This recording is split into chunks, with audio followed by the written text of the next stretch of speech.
देखो अगला क्या है, अनियमित परावर्तन। अब इसके पहले क्या पढ़े थे, प्रकाश का परावर्तन, दूसरा क्या है अनियमित परावर्तन। अनियमित परावर्तन क्या, कोई मान लीजिए एक पृष्ठ है, क्या है पृष्ठ है, इसके पहले लिए थे समतल पृष्ठ, लेकिन ये खुरदरा तल है, क्या है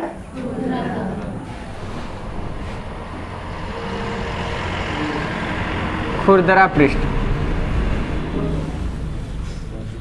ठीक है। खुरदरा तल रहेगा तो क्या होगा, जब प्रकाश की किरणें आई और क्या होगा इधर उधर ऐसे आ रही है, इधर उधर फैल जा रही है, इधर उधर फैल जा रही है, ठीक है। तो अनियमित परावर्तन क्या होता है, ऐसा तल कैसा हो, खुरदरा हो, और जिस पे प्रकाश पड़े और क्या हो चारों दिशा में बिखर जाए या इधर उधर फैल जाए, उसे क्या कहेंगे अनियमित परावर्तन, ठीक है। तो इसका परिभाषा लिख दे रहे हैं आप लोग को। हाँ, किसी खुरदरे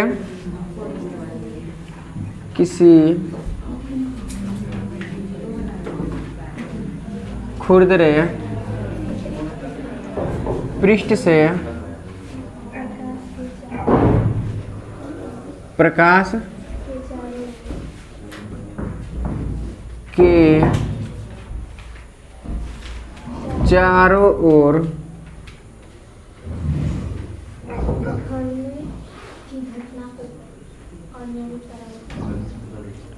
बिखरने की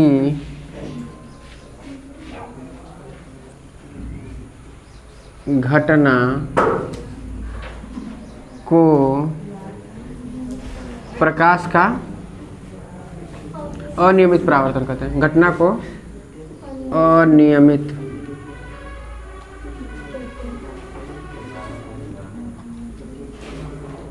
परावर्तन कहते हैं,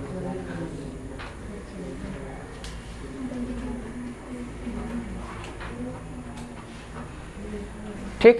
क्या आज हम लोगों ने पढ़ा, परावर्तन और अनियमित परावर्तन। अब क्या पढ़ना है, दर्पण, ठीक। दर्पण कहते किसे हैं, ठीक है, दर्पण किसे कहते हैं, हेडिंग डालो दर्पण, मिरर, ठीक है। देखो दर्पण में कांच सब लोग देखे हैं, ठीक। क्या करते हैं, कोई समतल कांच रहेगा उस पर क्या करेंगे, एक तरफ हम लेप लगा दे या पॉलिश कर दें तो वो क्या हो जाएगा, दर्पण हो जाएगा। कोई कांच है उसके एक तरफ हम क्या कर दें, पॉलिश कर दें तो वह क्या हो जाएगा, दर्पण की बात कार्य करने लगेगा, करने लगेगा कि नहीं।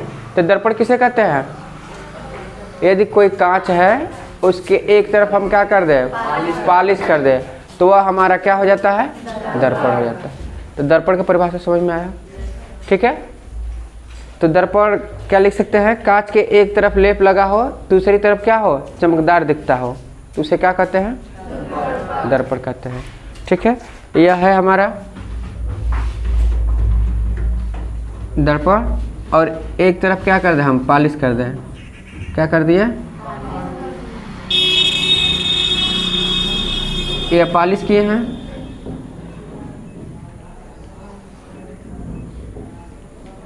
और यह चमकदार तल है, क्या है, चमकदार, ठीक। तो हम यहाँ से क्या करेंगे, दर्पण देख सकते हैं, देख सकते हैं कि नहीं भाई। एक तरफ कल हम क्या कर दिए, पॉलिश कर दिया, या कोई कांच है, कांच के एक तरफ पॉलिश कर दे, ठीक है, और एक तरफ क्या हो, चमकदार तल हो, तो उसे हम क्या कहेंगे, दर्पण कहेंगे। तो समझ में आया, ठीक। तो लिख लीजिए, इसे नोट कीजिए आप लोग। कांच के एक तरफ लेप लगा हो, हाँ कितना लिखेंगे, लिखते रह जाएंगे, इस पे आप लोग लिखते रहिए, हम बोल दे रहे हैं, ठीक है। कांच लिखिए, दर्पण, समझ में आया ना, कोई दिक्कत नहीं ना समझने में, बस समझा रहे हैं, आप बोल रहे हैं, आप लोग नोट कीजिए।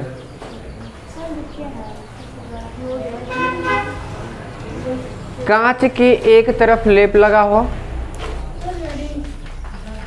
कांच के एक तरफ लेप लगा हो,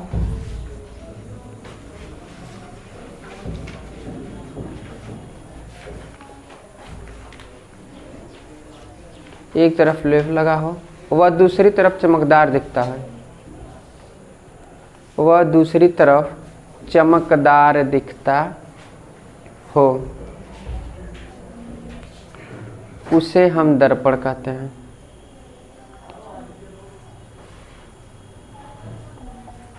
उसे हम क्या कहते हैं? दर्पण कहते हैं। ठीक है।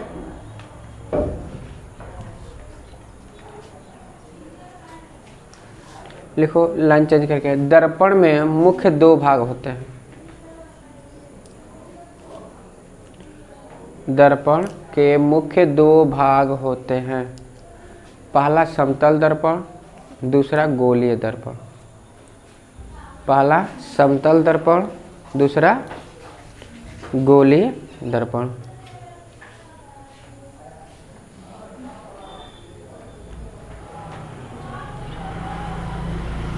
ठीक है। गोलीय दर्पण, गोलीय दर्पण। अब इसे समझिए। पहला हेडिंग क्या है? समतल दर्पण, प्लेन मिरर। समतल दर्पण। समतल दर्पण सिंपल वही है, एक कांच का प्लेट लें, हम क्या लें? एक कांच का प्लेट लें और एक तरफ हम क्या कर दें? पॉलिश कर दे और एक तरफ चिकना छोड़ दे, तो उसे क्या कहेंगे? समतल दर्पण। जो हम लोग दर्पण यूज करते हैं वो कैसा दर्पण है? समतल दर्पण। समझ में आया? तो समतल दर्पण का परिभाषा लिखना हो तो लिख लीजिए। ठीक है। समतल दर्पण हेडिंग डालिए, प्लेन मिरर।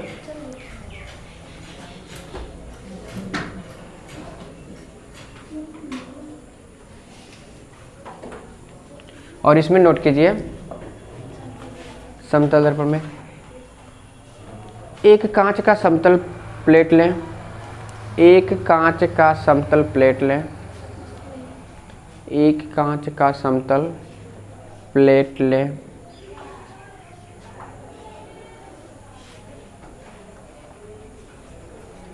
उसमें एक तरफ पॉलिश करें,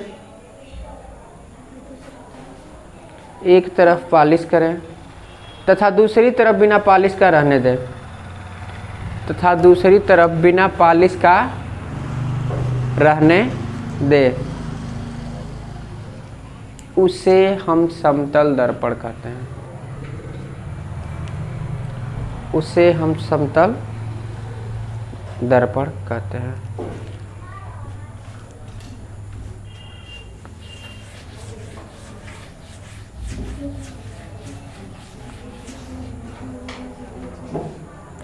अब गोलीय दर्पण, क्या हेडिंग है? गोलीय दर्पण। गोलीय दर्पण क्या होता है बाबू? यह कांच के खोखले गोले का भाग होता है। ठीक है। समझो, यह एक गोलीय दर्पण है बाबू। अब इसी में से कट के अवतल और उत्तल निकलता है, लेकिन है तो गोली ही। अब यह देखो, उसका पढ़े हो ना, दर्पण का केंद्र, यह इसे केंद्र कहेंगे, यहाँ से यहाँ इसको त्रिज्या। समझ रहे हो? तो लिखो, गोलीय दर्पण क्या होता है? यह दर्पण के खोखले गोले का भाग होता है।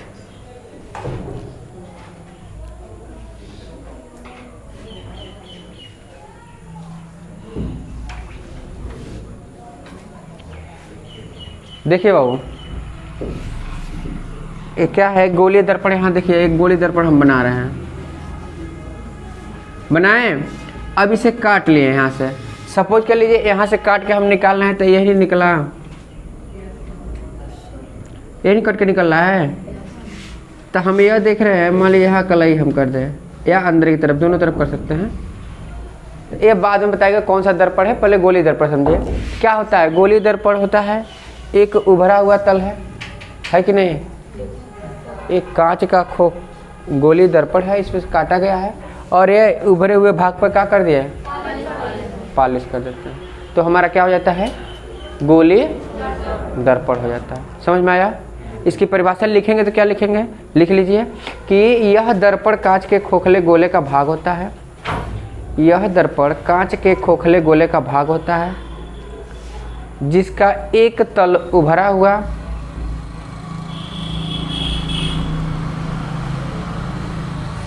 हुआ तथा दूसरा अंदर की तरफ होता है, तथा दूसरा अंदर की तरफ होता है। गोलीय दर्पण कहलाता है। गोलीय दर्पण कहलाता है।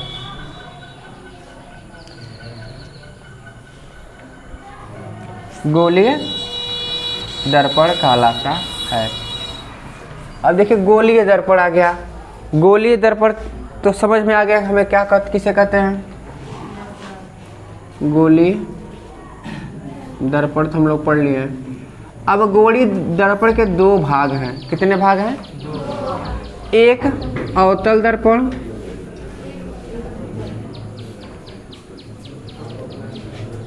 और एक उत्तल दर्पण। ठीक, अवतल दर्पण किसे कहते हैं? जिसके उभरे हुए तल पर हम पालिश कर दे उसे, जिसके दबे हुए तल पर पालिश कर दे उसे। इसमें कोई दिक्कत किसी को समझने में? कोई दिक्कत नहीं हो रही है? जिसका हम क्या करें, इसको ऐसे बनाएंगे और दबे हुए तल पे हम क्या कर दें, पालिश कर दें। ठीक, तो गोलीय दर्पण किसे कहते हैं? कितने प्रकार के होते हैं? दो प्रकार के, एक अवतल एक उत्तल। अवतल दर्पण ऐसा दर्पण जिसमें उभरे हुए तल पर पालिश किया हो उसे अवतल दर्पण। ऐसा दर्पण जो दबे हुए तल पर पालिश किया हो उसे उत्तल दर्पण। समझ में आया? आज की टॉपिक हमने क्या क्या पढ़ा? पहला टॉपिक ये पढ़ा कि प्रकाश का परावर्तन कितने प्रकार के होते हैं? दो प्रकार के, एक नियमित और एक अनियमित। नियमित परावर्तन में पहला था प्रकाश का नियमित परावर्तन। प्रकाश का परावर्तन, प्रकाश का परावर्तन किसे कहते हैं? जब कोई प्रकाश की किरण किसी चिकने समतल तल से टकराती है तो उसी मार्ग में वापस, इस घटना को क्या कहते हैं? प्रकाश का। इतना सबको क्लियर हुआ? अब परावर्तन के नियम पढ़े हैं। परावर्तन के कितने नियम हैं? दो नियम। पहला नियम, आपतित किरण, परावर्तित किरण और विलंब तीनों एक तल में होते हैं। दूसरा नियम, आपतन कोण और परावर्तन कोण सदैव बराबर। यह परीक्षा के लिए बहुत उपयोगी है बाबू, याद रहे, इतना रहना चाहिए। ठीक है, उसके बाद से दूसरा क्या पढ़े हैं? अनियमित परावर्तन। अनियमित परावर्तन क्या होता है? कोई खुरदरा तल है, उस पर प्रकाश क्या हो, गिरने के बाद क्या हो, बिखर जाए, चारों दिशा में बिखर जाए, उसे क्या कहते हैं? अनियमित परावर्तन। उसके बाद अगला हेडिंग क्या पढ़े हैं? दर्पण पढ़े हैं। दर्पण किसे कहते हैं? कांच का एक प्लेट होता है, उसके एक भाग पे क्या कर दिया, पालिश कर दिया, उसे दर्पण कहेंगे। ठीक, गोलीय दर्पण। इसके बाद से दर्पण, दर्पण कितने प्रकार के होते हैं? दो प्रकार के, एक समतल और एक। समतल दर्पण क्या होता है? कांच का एक प्लेट होता है, उस पर एक तरफ क्या करे, पालिश कर दे और एक तरफ का चिकना तल रहा है। ठीक है, तो उसे क्या कहेंगे? समतल दर्पण। गोलीय दर्पण क्या होता है? कांच के खोखले गोले का भाग होता है। ठीक है, और गोलीय दर्पण कितने प्रकार के होते हैं? दो प्रकार के, एक अवतल एक उत्तल। अवतल दर्पण किसे कहेंगे? जिसके जो उभरे हुए तल पर पालिश किया जाए उसे अवतल, जो दबे हुए तल पर पालिश किया जाए उसे। इतना सबको तैयार हुआ? कोई दिक्कत किसी को? ठीक, नोट कर लो। देखिए बाबू, प्रकाश का परावर्तन का लिखेंगे कहा, जब कोई प्रकाश किरण, ठीक है, किसी चिकने समतल तल से टकराती है तो उसी मार्ग में क्या होती है, लौट जाती है। इस घटना को क्या कहते हैं? प्रकाश का परावर्तन कहते हैं। जब कोई प्रकाश किरण किसी चिकने समतल तल से टकराती है, टकरा के क्या होती है, पुनः उसी मार्ग में वापस लौटे। देखिए यह क्या है, ये हमारी आपतित किरण है, है बाबू,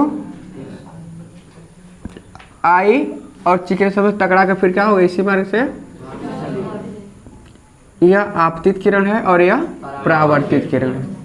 ठीक है, तो हम क्या लिखेंगे प्रकाश के प्रवर्तन में, जब कोई आपतित किरण किसी चिकने समतल तल से टकराती है, जब कोई आपतित किरण किसी चिकने समतल तल से टकराती है तो इसी मार्ग में पुनः वापस लौट जाती है। इस घटना को क्या कहते हैं, प्रकाश का, समझ में आया? तो लिख दें, जब प्रकाश किरण किसी माध्यम से, इसका परिभाषा लिख दें, जब प्रकाश किरण, जब प्रकाश किरण किसी माध्यम में, किसी माध्यम में चलती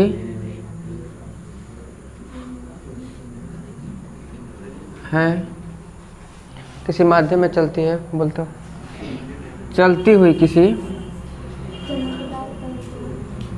किसी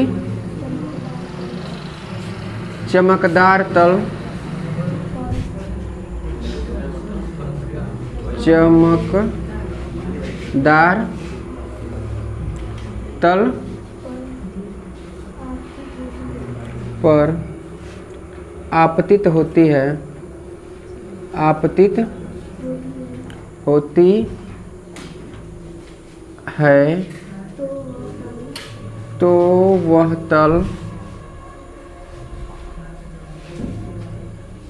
तो वह तल से उसी माध्यम में वापस लौट जाती है, लौट जाती है। इस घटना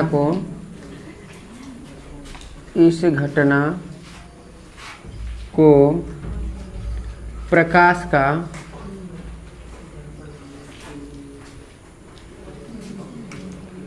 परावर्तन कहते हैं, प्रकाश का परावर्तन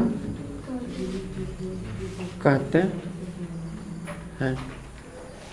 ठीक, क्या है प्रकाश का परावर्तन, एक बार देखिए पूरा लिख दिए। जब प्रकाश किरण किसी माध्यम में चलती हुई किसी चमकदार तल पर आपतित होती है तो वह तल से उसी माध्यम में वापस लौट जाती है। इस घटना को प्रकाश का क्या कहते हैं, परावर्तन कहते हैं। यह हमारी क्या है, आपतित किरण है। यह कौन सी किरण है बाबू, आपतित किरण। और ये कौन सी किरण है, परावर्तित किरण।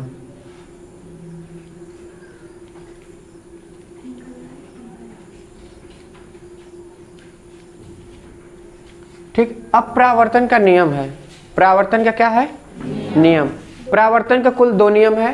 पहला, आपतित किरण, परावर्तित किरण और अभिलंब, तीनों क्या होते हैं, एक तल पे होते हैं। पहला नियम क्या है, एक बार और सुनिए। आपतित किरण, परावर्तित किरण और अभिलंब तीनों एक तल में होते हैं। पहला नियम हो गया। दूसरा नियम देखिए, यह अभिलंब और आपतित किरण, यहाँ देखिए, अभिलंब और आपतित किरण के बीच बना कोण, अभिलंब और आपतित किरण के बीच बना कोण I और परावर्तित किरण और अभिलंब के बीच बना कोण R सदैव बराबर होते हैं। हम यह कह सकते हैं आपतन कोण और परावर्तन कोण। इसे I को क्या कहते हैं, I बराबर आपतन कोण, आपतन कोण, और R बराबर बाबू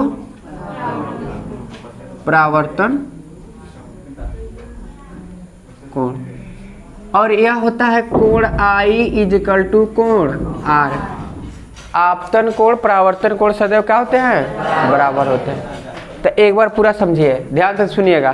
क्या है प्रकाश का परावर्तन, जब प्रकाश किसी चिकने तल से टकराती है तो क्या होती है, उसी मार्ग में वापस लौट जाती है। उसे क्या कहेंगे, प्रकाश का परावर्तन। परावर्तन के कुल कितने नियम हैं, दो। पहला नियम यह कहता है कि आपतित किरण, परावर्तित किरण और अभिलंब तीनों एक तल में होते हैं। दूसरा यह है कि आपतन कोण और परावर्तन कोण सदैव क्या होते हैं, आपस में बराबर होते हैं। क्लियर हुआ, ठीक है। तो इसे लिख दें, परावर्तन के नियम, परावर्तन के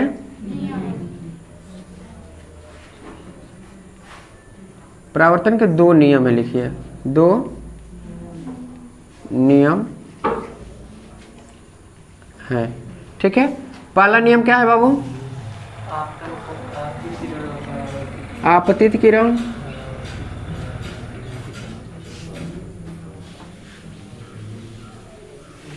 कामा परावर्तित किरण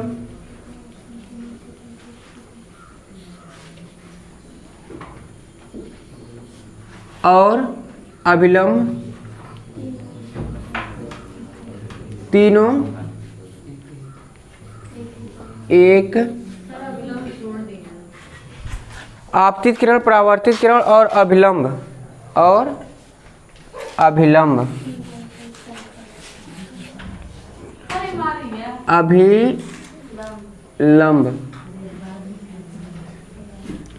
तीनों एक ही तल में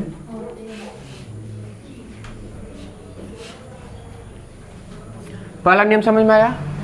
दूसरा नियम तो यही है कि आपतन कोण और परावर्तन कोण सदैव बराबर होता है। इसी को दूसरा कर लीजिए, इसको दूसरा कर लीजिए, आप भाषा में लिख लीजिएगा, आपतन कोण और परावर्तन कोण सदैव आपस में बराबर होते हैं। तो इसे लिख सकते हैं आई इक्वल टू कोण आर। क्लियर इतना हुआ, परावर्तन टॉपिक खत्म हुआ, इसे नोट कर लीजिए। हेलो स्टूडेंट, मैं शिवम मैथ्स में आप लोगों का स्वागत है। आज टॉपिक हम लोग पढ़ेंगे फिजिक्स का, जो चैप्टर का नाम है प्रकाश का परावर्तन तथा अपवर्तन, अध्याय 10 है, ठीक है। तो आज पढ़ेंगे प्रकाश का परावर्तन। प्रकाश का परावर्तन कितने प्रकार के होते हैं बाबू, दो प्रकार के होते हैं, एक नियमित परावर्तन और एक अनियमित परावर्तन, ठीक है। प्रकाश का परावर्तन दो प्रकार से होते हैं, एक नियमित और एक अनियमित। अब नियमित परावर्तन में पहला आता है प्रकाश का परावर्तन। क्या आता है, प्रकाश का परावर्तन। प्रकाश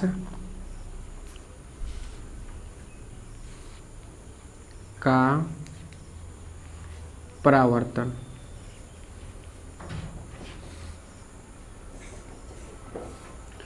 प्रकाश का परावर्तन में देखिए क्या चाहिए, एक चमकदार तल या समतल तल चाहिए, ठीक है।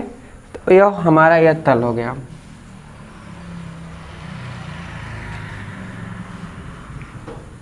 ठीक है। और इस तल पे एक तरफ हम क्या कर दें, पॉलिश कर दें,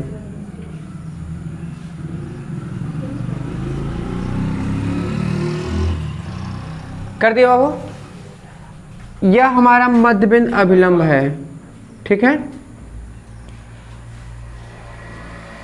यह हमारा अभिलंब है, क्या है, अभिलंब, ठीक। यह हमारा क्या है, समतल तल कह सकते हैं या चिकना तल कह सकते हैं, चिकना समतल तल है, ठीक है। यह अभिलंब है, चिकना समतल तल है। अब क्या करेंगे, हम प्रकाश आपतित करेंगे, ठीक। आपतित प्रकाश किरण क्या होगी, यहाँ चिकने समतल तल से परावर्तित होकर उसी मार्ग में वापस लौट जाती है, ठीक है। या प्रकाश का परावर्तन, पहले हम यह छोड़ दीजिए, पहले प्रकाश का परावर्तन सुन लीजिए। प्रकाश का परावर्तन होता क्या है, जब कोई प्रकाश किरण